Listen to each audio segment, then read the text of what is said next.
Boa noite. Agradeço nas pessoas do António Marujo e do Jorge Vemans que me convidaram, o convite que creio que é assinado por muitos dos que aqui estão e que me irão certamente desculpar pela circunstância de que a maior parte do que aqui vou dizer não ter a ver minimamente com o tema proposto. Se posso ser um pouco confidente de um embaraço que senti há coisa de uma hora. Eu chego sempre de véspera aos sítios e antes de ir espantar a tremideira pela Avenida de Roma, vim aqui tentar espreitar se alguém da organização já estava e fiquei a saber que contavam comigo para este painel. Nunca tinha imaginado, nas conversas que tivemos, que me pediam que falasse de pobreza, de emprego e de crise financeira. Bem, o último dos temas assustar-me a tal ponto que eu me teria escusado a participar, ainda que pudesse, como atenuante, invocar o facto de que aquele que aqui mais nos une também pouco sabia de finanças ou nada. Eu venho falar de igrejas vazias e de um tal Zaqueu, porque nestes tempos em que me senti formalmente mais distante da casa de nós todos, senti também, paradoxalmente, que não precisava de me esconder atrás da figueira para espreitar. Algumas vezes entrei e quando entrei, das muitas vezes em que entrei, senti um misto estranho de apaziguamento e perplexidade. Enfim, nome mais suave para aflição, que é o nome verdadeiro. Gosto de entrar em igrejas vazias. Dou comigo a pensar que talvez Deus tenha saído por instantes e isso me dispense de cumprir as rígidas regras que, impostas em seu nome, me afastaram um dia de sua casa. Afinal, como lembra um belíssimo haiku em A Papoula e o Monge, de José Tolentino Mendonça, muitas vezes Deus prefere entrar em nossa casa quando não estamos. É muito generoso este vosso desafio para que entre e fale. Agradeço aflito e comovido. O que aqui disser será fruto de um olhar desassossegado, de fora para dentro. Esse desassossego é irmão daquele com que caminho por vezes como se andasse perdido na cidade. Neste entre, dentro e fora, algumas vezes eu ouso entrar na casa onde celebrais. Não ponho joelho no chão, nem no peito a mão. Nenhuma palavra aflora aos meus lábios, entro apenas. Permaneço em pé e em silêncio. Não digo como o Drummond diante da igreja de São Francisco em Ouro Preto: Senhor, não mereço isto, não creio em vós para vos amar. Na verdade, é como se regressasse à casa da infância antes de nela me terem assaltado a dúvida e a recusa de todas as purgas, purgatórios, infernos, culpas e pecados mais ou menos originais. Reentro e nem sempre sinto que ele tenha saído por instantes, mas sempre sinto um misto de perplexidade e apaziguamento de que vos falei. Anoto o que foi mudando na celebração ao longo destes anos de afastamento e, paradoxalmente, por mais crítico que permaneça quanto à antiga norma, sou muitas vezes sensível ao desalento que Adélia Prado não pode conter quando diz: a gente sai da igreja com vontade de procurar um lugar para rezar. Adélia Prado refere-se à missa como a coisa mais absurdamente poética que existe, o absolutamente novo sempre. Mas confrontada com a necessidade de reconquistar a beleza para as celebrações litúrgicas, ela cita o padre Max Tourien, que se converteu ao catolicismo após o Concílio Vaticano II. É indispensável redescobrir o canto-oração, porque o que se canta nas igrejas, por mais efusivo, não ajuda a rezar. Adélia Prado considera que não há silêncio, e não havendo silêncio não há audição. Não ouço a palavra, porque não ouço o mistério. E eu estou ali, diz ela, para celebrar o mistério. Ora, um templo não é um rocio de tambores, nem a desejável alegria das suas celebrações se deve confundir com uma espécie de entretenimento da fé. Mas eu lembro-me da conversa Entre os Rios, à mesa, com o padre Marílio Costa, 74 anos, pároco de Rio Mau.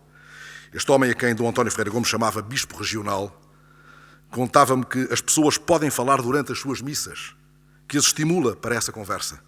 E uma vez, chamado a celebrar um casamento para os lados de Castelo Branco, diante do silêncio tumular e das cataduras sombrias, pediu aos presentes, por favor, ao menos sorriam, que me estou a sentir mal. O padre Marílio não foi contagiado pela doença da cara de funeral que o Papa Francisco diagnosticou há tempos entre o catálogo das doenças da Cúria. Se no que se seguir vos parecer que por momentos afivelo cara de funeral peço que considereis a possibilidade disso resultar, antes de mais, da seriedade com que tentarei alinhavar, como me é sugerido, um fio de inquietações, porque foi isso que me foi sugerido. A primeira refere-se à indiferença que parece ser hoje a atitude prevalecente, uma espécie de marca dos dias, a globalização da indiferença, como chamou o Papa, também em relação à pobreza. E, contudo, essa indiferença corre paredes meias com a atenção basbaque à exibição mediática da dor e do desamparo. Passado o momento de voyeurismo, que é cada vez mais o momento em que tudo fazemos para sermos vistos, vendo, regressamos ao casulo da insensibilidade. 1 em cada 4 portugueses vive na miséria. Em meados de março, Jardim Moreira, presidente da Rede Europeia Antipobreza, foi expor à Presidente da Assembleia da República a sua forte preocupação quanto à falta de uma estratégia nacional para o combate à pobreza e à miséria. Ora, em 2008, tinha sido aprovada pela Assembleia uma resolução na qual explicitamente se referia que a pobreza conduz à violação dos direitos humanos. Como bem lembrou Jardim Moreira, essa resolução não teve consequências até agora. E mais lembrou que o combate à exclusão social se tem reduzido, nos últimos tempos, a um conjunto de medidas avulsas que visam fundamentalmente aliviar as carências mais prementes das famílias. A meu ver, o combate à pobreza é hoje o combate prioritário a que as comunidades, crentes ou não, devem entregar-se. A Igreja tem nesse combate uma obrigação de severidade. Dela se espera que faça de todos os púlpitos um rocio e diga palavras sem adorno, zangadas e cruas, porque é de fome de justiça que se trata. Agora, estando os cristãos convocados para um sínodo de grande importância, muitos são os pretextos para lembrarmos o vento de renovação do Concílio Vaticano II. Mas neste tempo, pautado por uma economia que mata, como a definiu o Papa, talvez se imponha com mais acuidade aquilo que foi o essencial da Conferência de Medellín, convocada pelo Conselho Episcopal Latino-Americano em 68. E hoje sabemos que o Papa se prepara para visitar 3 países da América Latina. Medellín diz-nos, pelas vozes da maioria do Episcopado da América Latina, que a pobreza infligida injustamente nos afasta de Deus. Espero que a Igreja vá muito além do assistencialismo, que discuta na praça pública as perversões e os perigos das políticas de austeridade que fazem da pobreza combustível para a exclusão e para a marginalidade. Sabemos como a pobreza transformada em destino, em condição irremediável, abre caminho a contextos de deriva populista e mesmo de totalitarismo. Esta realidade bate à porta da Igreja, onde encontra muitas vezes a única resposta. A Igreja conhece-a bem. Há dias em Faf, o cardeal Maradiaga, que confesso foi a minha primeira aposta de quem está de fora, de um tipo de fora atento, quando estavam a escolher o Papa, mas não me arrependo que ele tenha ficado em segundo lugar, ou terceiro, ou quarto. Há dias Maradiaga referiu-se-lhe com estas palavras: para nós a pobreza não é um número, é o rosto de gente com quem convivemos e que se aproxima da Igreja porque não tem mais a quem recorrer. A Igreja tem a autoridade de último reduto que lhe permite afrontar os poderes, exigindo respostas sérias para a dor do mundo. É importante que outros dentro e fora da Igreja tomem a palavra, como fez recentemente Dom Vitalino Dantas, bispo de Beja, em entrevista ao Público. O que é que ele disse? Disse que este sistema económico, se não for acompanhado, pode levar à exclusão. Que uma sociedade que cultiva desigualdades e que exclui cidadãos não tem futuro. Pode provocar uma crise social e dar origem a convulsões que a desagregam. Disse que o bispo tem de ir à frente e às vezes meter-se no meio, tem de sujar as mãos. Todos temos de sujar as mãos. Muitas vezes no trabalho que desenvolvo na rádio, procuro pontes com as vozes que do interior da Igreja desafiam a minha consciência de cidadania. Estou mais atento agora, talvez, a essas vozes, cuidando que elas não pretendam catequizar-me. Quando elas estão perto do clamor das ruas, descubro sem esforço uma afinidade e uma possibilidade de compromisso que não reconheço já tão facilmente nas propostas partidárias, tantas vezes inquinadas por um taticismo calculista. Estou disponível para aprofundar esse compromisso, se ele se centrar na batalha pela dignidade humana. Se essa batalha for travada com palavras audazes, sem slogans ou ladainhas, afrontando zonas de sombra criadas pelas políticas insanas que violentam, vilipendiam e empobrecem a comunidade dos homens. Se ela denunciar a desvalorização do trabalho, a precariedade instalada, o empobrecimento material e espiritual de uma sociedade sob chantagem permanente de uma economia especulativa, a insegurança sentida pelos jovens, mesmo os mais qualificados, os estrangulamentos do acesso ao conhecimento e à cultura, crescentemente entendidos como matéria reservada às elites. Se ela não ficar em silêncio quando o fisco penhora alimentos destinados a famílias carenciadas ou quando as nomeações para cargos na administração pública violam as mínimas regras de transparência, ou quando o chefe do governo considera a necessidade de reduzir ainda mais os custos do trabalho, ou quando a privacidade dos cidadãos é devassada por escutas não legitimadas judicialmente. perdido e confuso na cidade, o que espero eu da Igreja, esta Igreja de que me afastei? Que faça política? Sim, espero que faça inequivocamente política. Dom Vitalino Dantas não diz nada de muito diferente, afinal. Defende que o bispo tem de orientar, não apenas dentro da Igreja, pois também lhe cabe a intervenção social, familiar e política. O bispo ressalva que não se trata de orientar politicamente, porque isso em democracia é para os partidos. Mas não foge à evidência do papel político da Igreja, no sentido em que ela tem um compromisso de fidelidade com o bem das pessoas, não só o espiritual. O bem social, familiar, a dignidade, a educação. Não se pode aliar, conclui Dom Vitalino, para quem a justiça está muito subalternizada ao poder político e o poder político está muito nas mãos dos grandes capitais. É preciso que outros bispos digam em voz alta o que há a dizer em plena cidade. É preciso que não deixem este Papa admirável a falar sozinho, nem o deixem entregue aos lobos, de que fala há pelo menos um ano o vaticanista Marco Politi.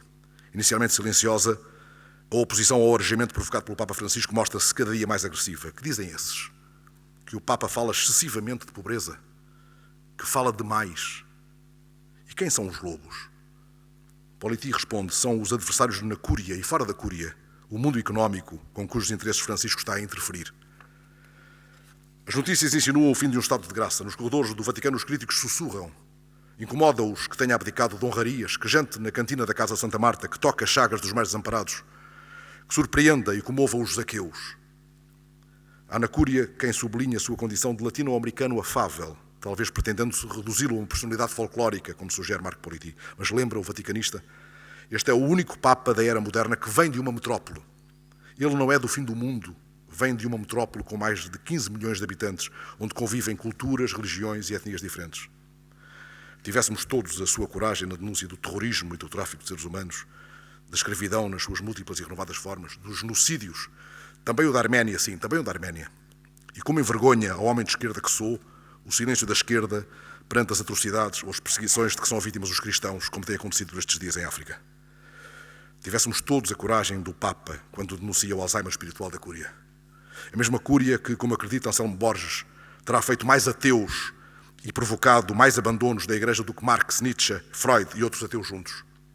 Qual Zaqueu perdido na cidade, a meu modo procurando um Deus que saiba dançar.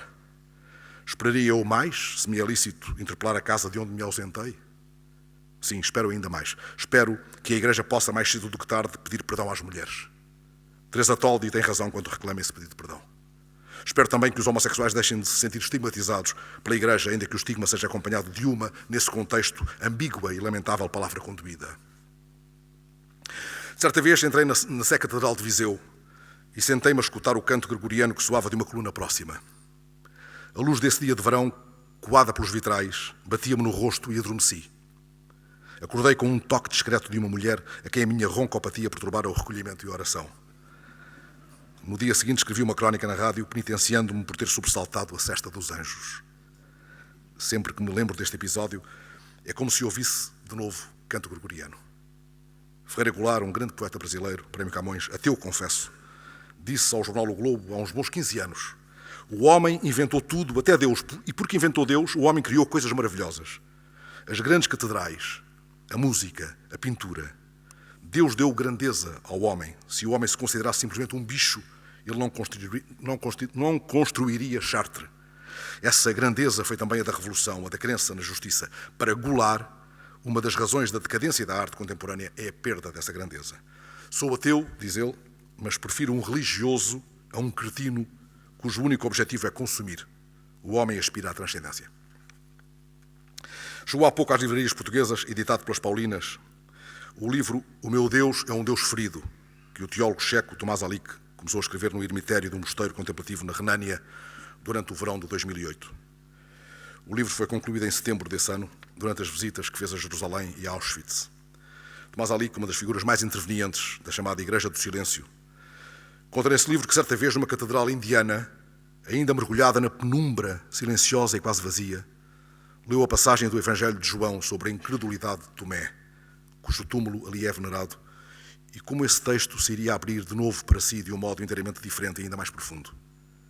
Ninguém pode arrebatar-me a esperança de que o Deus dos outros seja, em última instância, também o meu Deus, diz ele. Porque o Deus em que acredito é igualmente o Deus daqueles que não conhecem o nome com que eu o invoco.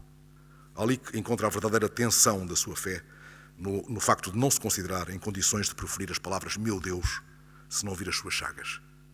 Porque, como ele confessa, o seu coração e a sua fé pertencem apenas ao Deus que pode mostrar as suas chagas. Por isso ele toma para uma das epígrafes do livro uma frase de São Gregório Magno. A incredulidade de Tomé é mais útil à fé do que a fé dos discípulos que acreditam. Também eu creio que não há dúvida mais fundadora de um caminho e que esse é o caminho das pedras. Um ano antes deste livro, Ali que escreveu um outro, editado em Portugal também, pelas Paulinas, em 2012, com o título Paciência com Deus. Nesse livro começa por dizer que concorda com os ateus em muitos aspectos, muitas vezes em quase tudo, exceto, claro, no que diz respeito à sua não crença de que Deus existe. Escreve este homem, ordenado sacerdote na clandestinidade. Com a minha fé cristã, por vezes sinto-me mais próximo dos céticos, dos ateus, dos agnósticos. Confessa que partilha com certo tipo de ateus um sentimento da ausência de Deus no mundo, ainda que considere a sua interpretação de tal sentimento demasiado precipitada como que uma expressão de impaciência. Ele propõe a paciência como método, sublinhando que existe algo em comum entre o ateísmo, o fundamentalismo religioso e o entusiasmo por uma fé demasiado fácil. E esse algo em comum é, no seu entender, a rapidez com que se abstraem do mistério ao qual chamamos Deus. As três abordagens são para ele inaceitáveis, porque, escreve ele, nunca se deve considerar o mistério resolvido. Ele considera que há poucas coisas que apontem para Deus e apelem tão instantemente a Deus como a experiência da sua ausência. Mas sustenta que sem a dolorosa experiência de um mundo sem Deus é difícil apreender o sentido da busca religiosa e assegura que não pretende dizer aos ateus que eles estão errados, mas que têm falta de paciência. Ali que não pretende dizer-me, pois, que eu estou errado, mas que eu tenho falta de paciência. Nada mais certo, ainda que eu possa estar errado. A impaciência tem sido o meu bordão neste caminho. A impaciência que não contorna a dúvida nem desiste da pergunta. Nesse livro a que me refiro, de Tomás Ali, que é evocada a história de Zaqueu, lá está. O chefe dos cobradores de impostos, a quem Jesus se dirige depois de atravessar a multidão que o aclamava em Jericó. Zaqueu, aquele que observa, escondido entre os ramos de uma figueira. Ali que escreve que a Igreja tem sido incapaz de abordar os seus Zaqueus de modo semelhante. Ele observa, há muitos Zaqueus entre nós. O destino do nosso mundo, da nossa Igreja e da sociedade depende, mais do que estamos dispostos a admitir, do modo como esses Zaqueus serão seduzidos ou não. Ao contrário de muitos, ele não considera que a distância mantida pelos Zaqueus seja um sinal de arrogância, mas de timidez. Em certos casos, escreve ele, a razão para a sua aversão às multidões, de modo particular às que usam slogans e estandartes, vem de suspeitarem que a verdade é demasiado frágil para ser cantada na rua. Muitas vezes, marchando entre a multidão em manifestações de rua, me tem soado estranha e incómoda a repetição de slogans que, de tão brandidos, se foram esvaziando de sentido, e sigo sempre em silêncio. Do mesmo modo, sempre que regresso a uma igreja durante uma celebração, por exemplo, participando de uma missa em memória de um morto querido, sinto esse desconforto com a fala repetida, a frase batida que parece perder brilho nos lábios, espécie de tabuada da alma em voz alta. E sempre permaneço em silêncio, mas dou comigo tateando a possibilidade de uma prece aflita e atabalhoada. Não gosto de palavras de ordem, nem de orações alinhavadas como uma cantilena. A prece que ouso formular é sempre um tumulto, uma desordem feita de palavras incertas, de uma hesitação que avança, de uma pergunta. Ali que conta que certo dia viu na parede de uma estação de metro em Praga a inscrição Jesus é a resposta. Entretanto, outra pessoa acrescentara com toda a propriedade, observa o teólogo, as seguintes palavras: mas qual era a pergunta? A propósito, ele cita o filósofo alemão Erich Voegelin, creio que se diz assim, para quem o maior problema para os cristãos de hoje não é o facto de não terem as respostas certas, mas de se terem esquecido de qual era a pergunta para a qual eles próprios deram a resposta. E é ali que conclui, enquanto procuramos Zaqueu, temos muitas vezes de passar dos problemas para o mistério, de respostas aparentemente definitivas para infinitas interrogações. Como lembrava Anselmo Borges desta Páscoa, em entrevista ao Expresso, Deus estará sempre presente, pelo menos como pergunta. Por vezes, mesmo sem me esconder atrás da figueira, sinto-me na pele de Zaqueu. Serei talvez aquilo a que Adília Lopes chama um cristão triste. Assim pudesse tomar como minhas as palavras do poema Zaqueu, de Daniel Faria. A árvore foi a forma de te ver e desci para abrir a casa. De me teres visitado e avistado entre ramos, fizeste-me passagem. Da folha ao voo do pássaro, do sol à doçura do fruto. Para me encontrares, me deste a pequenez. A poesia de Daniel Faria ou de José Tolentino Mendonça, os livros de Alic, de Herbert Haag ou de Anselmo Borges, querido amigo e mestre, chamam-me para a igreja de que tenho saudades. Com frequência, eles vão no meu saco, quando entro numa igreja vazia, onde sento à beira do rio e me entrego ao silêncio do mundo. Com o mesmo estado de alma, partilho agora os versos finais de um poema de Jorge de Sena, que só conheci na magnífica antologia Verbo, Deus como interrogação na poesia portuguesa, uma seleção de Pedro Mexia e José Tolentino Mendonça, que a Assírio Alvim editou no verão passado. Senhor, não peço mais do que o silêncio do mundo, o silêncio dos astros, o silêncio das coisas que outros homens fizeram e das coisas que eu próprio fiz. E o teu silêncio de Senhor que foi. Não peço mais. Não é nada o que peço. Dá-me o silêncio, porque calei tanto. Dá-me o que não fui. Silêncio, porque calei tanto. O que não sou, pois que calo tanto. O que hei de ser, já que falar não adianta. Silêncio. Senhor, não peço mais. No último 13 de março, Dia Mundial do Sono, lembrei numa crónica de rádio que precisamente 2 anos antes, um homem veio à varanda de São Pedro e disse boa noite. Tinha o ar de quem terminara uma sesta e abrira uma janela sobre a praça. Mas as palavras que não mais deixou de nos dizer vinham afinal sacudir-nos e acordar-nos. Passado um mês, ele disse aos que o saudavam nessa mesma praça: não queremos cristãos adormecidos. A vida dos cristãos adormecidos é triste. Não adormeçamos. Ao longo destes 2 anos, ele enfrentou fariseus e lobos com o ar de quem não dispensou uma cesta retemperadora.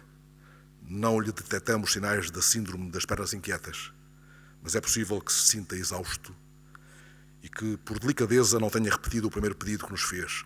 Rezem por mim, mas se sinta exausto. Ele é o homem que nos diz: não adormeçamos. Não permitamos que os lobos o molestem.